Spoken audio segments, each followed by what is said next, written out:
My name is Leah Townsend, and on the night I turned 35, my mother threw me the nicest birthday party she'd ever planned. She booked a private dining room, ordered fresh flowers, invited the entire family, and smiled at me all evening as if she were celebrating the happiest day of my life. But halfway through her birthday toast, she leaned toward my father and whispered something so quietly that no one else at the table seemed to notice. I did. After 35 years of being her daughter, I'd learned one thing.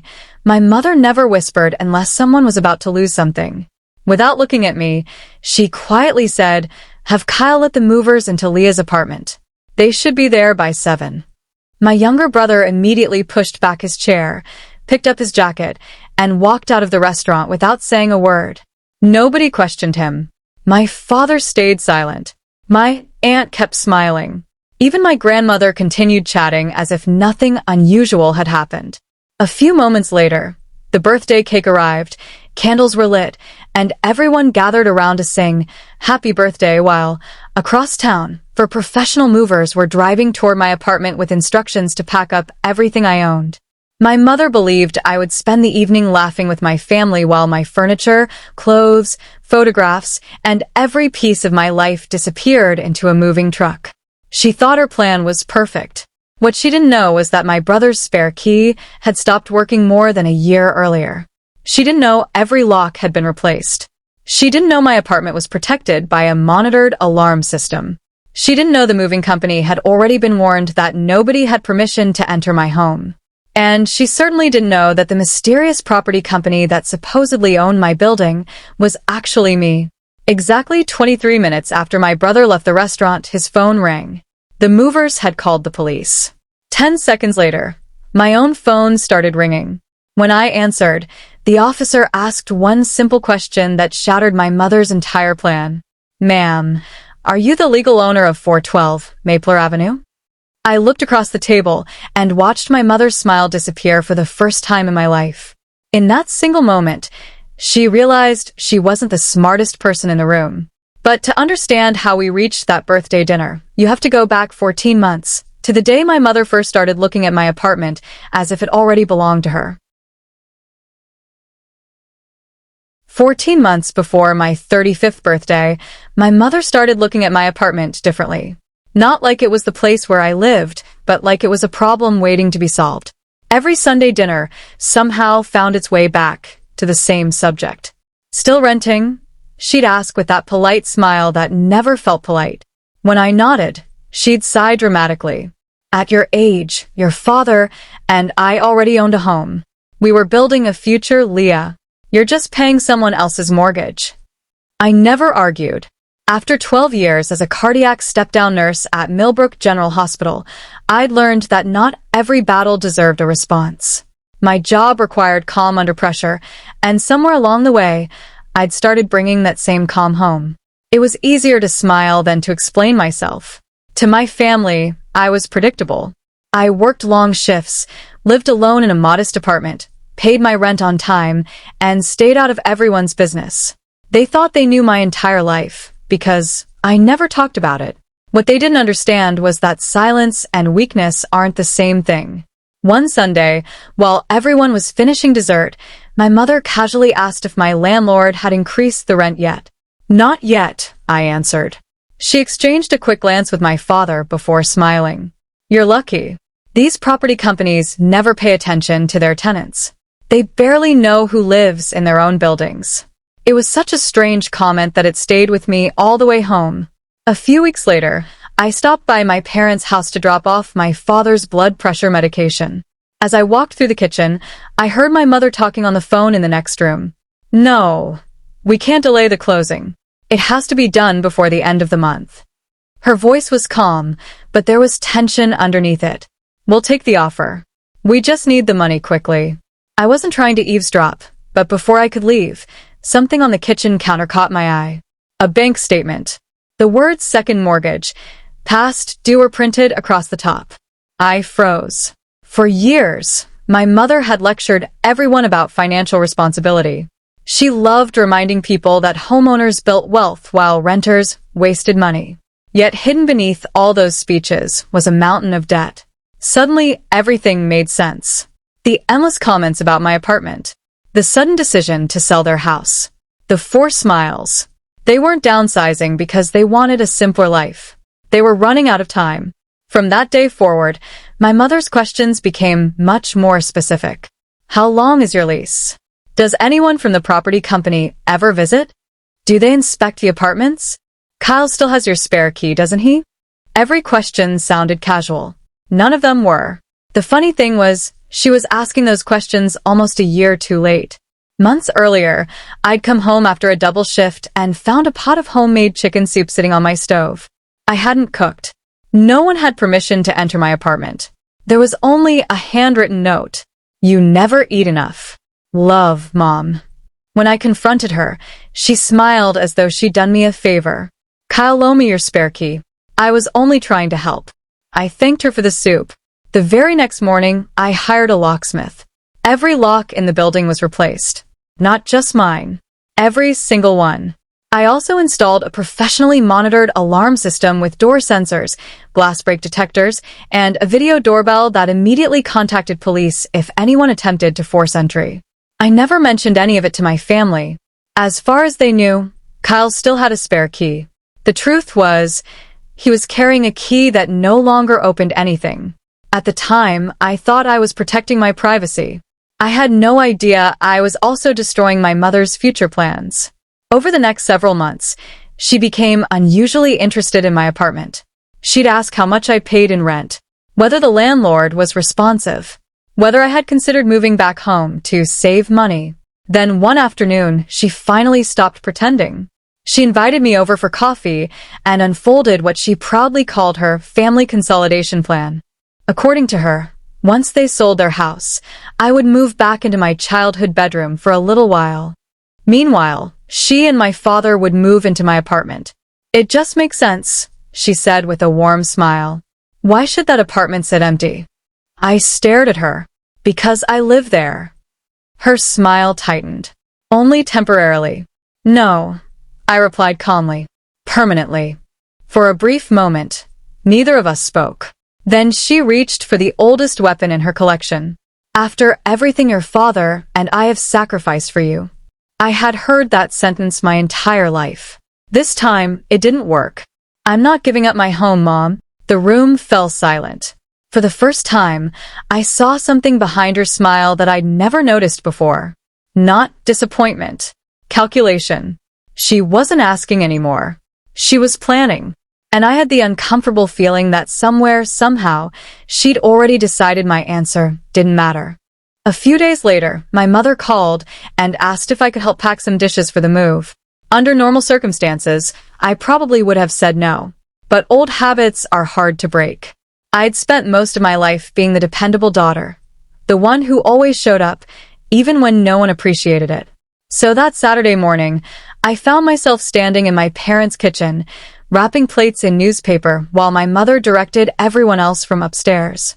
After about 20 minutes, I ran out of packing tape. I opened the kitchen junk drawer, exactly where the tape had always been. Instead, I found a yellow file folder. It was lying on top of a stack of batteries, almost as if someone had hidden it in a hurry. What caught my attention wasn't the folder itself.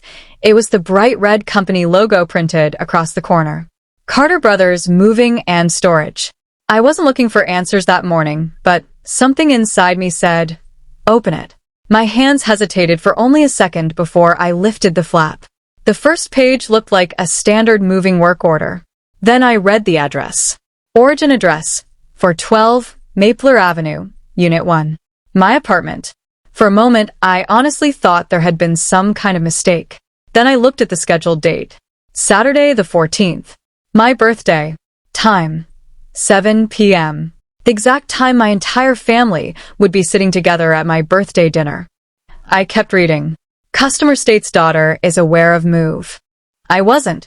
Surprise family consolidation. My stomach turned. Then I reached the line that made my blood run cold. Access. Son has spare key. Kyle. My own brother. The final page carried my mother's signature authorizing the move, along with a deposit receipt proving she'd already paid the company. She hadn't been asking for permission. She had already organized everything. My birthday dinner wasn't a celebration. It was an alibi. While everyone kept me busy across town, professional movers would empty my apartment and transport my belongings to my parents' garage before I even realized what was happening. For the first time in years, I felt genuine anger. Not because she wanted my apartment, because she'd planned every detail while smiling at my face. I took a slow breath. Years of nursing had taught me one important lesson. When panic arrives, slow down. Don't react. Assess. Document. Act. So instead of storming upstairs, I pulled out my phone. I photographed every single page. The work order, the payment receipt, the schedule, the handwritten notes, my mother's signature. Then I carefully placed every document back into the folder exactly as I'd found it. Same order, same angle, same position inside the drawer. When my mother called downstairs asking if I'd found the tape, I answered as calmly as ever. Still looking. It was the truest lie I'd ever told. The following Monday, before my hospital shift started, I sat in my car and called Carter Brothers Moving and Storage. The receptionist answered cheerfully. I gave her the work order number. I'm the tenant at the address listed on this booking, I said. I do not give anyone permission to enter my home. There was a brief silence while she searched the file. I do see the booking, she replied. According to our notes, you're aware of the move. I became aware of it yesterday, I answered. And I'm telling you now that no one has permission to enter that property. She politely explained that only the customer who booked the move could cancel it. It sounded reasonable. It also wasn't enough. Then I need you to document this conversation, I said firmly. Please note that the legal occupant of the property has formally objected to this move. If your crew attempts to enter that apartment without my permission, they will be participating in an unlawful entry. Her tone changed immediately. She transferred me to a supervisor. The supervisor repeated company policy, but agreed to place an official objection on the file. He even gave me a reference number and confirmed that the crew leader would see my warning before arriving. It wasn't a cancellation, but it was evidence. Exactly what I needed. My next call was to the local police non-emergency line. The officer listened patiently before explaining something I already suspected. Ma'am, planning to do something illegal isn't a crime. If someone actually attempts to force entry into your home, call us immediately. If your alarm company reports a break-in, officers will respond. That answer wasn't satisfying, but it confirmed my plan. Finally, I called someone I trusted completely, my college friend Susan. She was now a property attorney. After reading the photographs I'd taken, she leaned back in her chair and shook her head. Your mother has created a serious legal problem for herself, she said. Can we stop it? Susan thought for a long moment. Technically, yes. We could send legal notices today, but she'll simply postpone the move and try again another day. I knew she was right. My mother wasn't impulsive. She was patient. If I exposed her now, she'd disappear, change the plan, and leave me with nothing but suspicions. Susan looked directly at me. Your locks are new. I nodded. The alarm is monitored? Yes. The moving company has been officially warned? Yes. She smiled. Then let her continue. I frowned. Seriously? Leah, the only way your mother's plan succeeds now is if she convinces professional movers to break into a locked home after they've already been warned not to. Every witness will be on your side. For the first time since opening that yellow folder, I smiled. Not because I wanted revenge, because I finally understood something. My mother believed she was controlling the entire story. She had no idea she'd already become the evidence. I walked out of Susan's office calmer than I'd felt in weeks. I wasn't going to stop my mother's plan. I was going to let it unfold, exactly as she designed it. The only difference was that, this time, I knew the ending. The morning of my 35th birthday felt strangely peaceful. I woke up before my alarm, made a cup of coffee, and stood by my front window watching the sunrise spill across the old brick building I had quietly called home for the past 4 years. It looked like every other Saturday, but I knew it wasn't. Somewhere across town, my mother was putting the final touches on what she believed would be the perfect surprise. She thought that by the end of the night, She'd have my apartment, my belongings, and complete control over my future.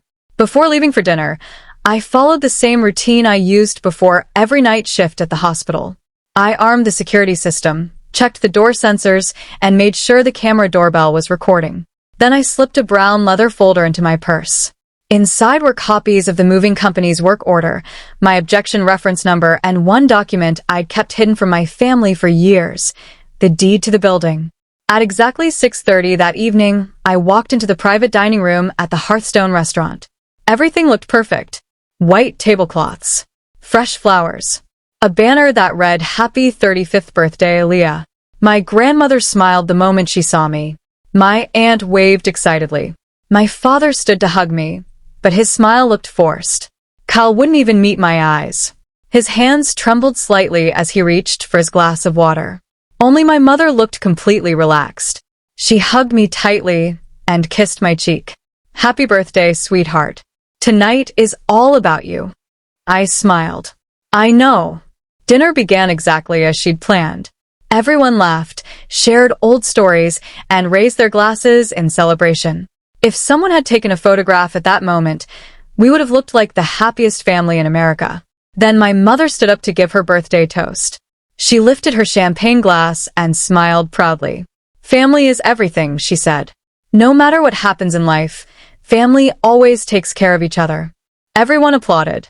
As they did, she leaned slightly toward my father and whispered the words I had already been expecting. "Tell Kyle it's time."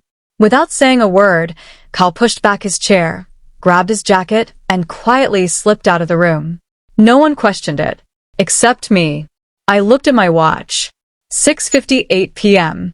Right on schedule. My mother continued talking as if nothing had happened. The birthday cake was brought out. Candles were lit. Everyone began singing. Then my phone vibrated inside my purse. The alarm company. I looked at the screen, but didn't answer. 10 seconds later, Kyle's phone rang. He stepped into the hallway. Through the restaurant's glass door, I could see the color drain from his face. He kept saying the same sentence over and over. "What do you mean the key doesn't work?" A moment later, another call came through. This time, he wasn't speaking. He was listening. Then he slowly looked through the glass toward my mother. His expression said everything. He walked back into the room looking pale. My mother smiled confidently. "Everything okay?" she whispered. Kyle leaned close to her ear. "The movers called the police." For the first time all evening, her smile disappeared. "What?" she whispered. "The key wouldn't open the door. There's an alarm." The crew leader refused to force the lock. "Someone called the police." Before she could respond, my phone rang. The room fell silent as I looked at the screen. "Millbrook Police Department." I answered calmly. "This is Leah." The officer spoke clearly enough that several people at the table could hear. "Ma'am, are you the legal owner of 412 Mapler Avenue?" "Yes," I replied. "We have a moving company here stating they were hired to remove the contents of the property. Can you confirm whether anyone has permission to enter?" "Absolutely not." "Understood. We'll remain on scene until you arrive." "Thank you, officer. I'll be there shortly." I ended the call. Nobody spoke. My mother stared at me as though she'd never seen me before. Finally, she managed to whisper, "Owner?" I slowly stood from my chair. Then I opened the brown folder I'd carried all evening. Without saying a word, I placed one document in the center of the table, the property deed. Across the top it read, Maplerist Property Group LLC. Sole member, Leah Marie Townsend. My aunt leaned forward first. "Leah?" Grandma Ruth adjusted her glasses and smiled before anyone else understood. My father's face turned completely white. Kyle covered his mouth with one hand. My mother grabbed the document, reading every line as if the words might somehow change. This isn't possible." I looked directly into her eyes. "I've owned that building for nearly 4 years." Silence. The kind of silence that changes families forever. I continued calmly. "The apartment you tried to steal wasn't a rental. The landlord you kept talking about was me." Nobody moved. Nobody even breathed. Then I reached into my folder again and placed the second document on the table. The moving company's work order. signed by my mother. Right beside it, I placed the photographs I'd taken of the yellow folder. Then came the objection reference number proving I had warned the company 5 days earlier. Finally, I looked at Kyle. Your spare key stopped working 14 months ago, the day Mom let herself into my apartment without permission. He lowered his head. He couldn't deny it. He couldn't even look at me. My mother opened her mouth to explain, but no words came out. For years she had controlled every conversation with excuses, guilt, and carefully crafted stories. Tonight, there wasn't a story in the world that could explain away a signed moving order, a police report, and a property deed. Grandma Ruth broke the silence first. She looked at her daughter and quietly said, "Linda, you plan to rob your own child." Those words hit harder than anything I could have said. My mother began crying immediately, but for the first time in my life, no one rushed to comfort her. Not my father, not Kyle, not even Aunt Carol. Everyone finally saw the truth with their own eyes. I picked up my purse, wished everyone a pleasant evening, and walked toward the restaurant door. Before leaving, I turned back one last time. "Mom, you always said I was wasting my money paying someone else's mortgage." I smiled. "Turns out you've been trying to steal my investment." Then I walked out. Outside, the cool evening air felt lighter than it had in years. I drove home, where the police had already finished their report and the movers had packed up their empty truck. The crew leader apologized sincerely before leaving. He admitted that the moment the key failed and the alarm activated, he knew something wasn't right. I unlocked my front door, stepped inside, and looked around. Everything was exactly where I'd left it. My photographs still hung on the walls. My books still filled the shelves. My favorite chair still sat beside the window. For the first time in a very long time, my house didn't just feel safe. It felt like mine. And that, more than exposing my mother's lies or proving her wrong, was the greatest birthday gift I could have ever received.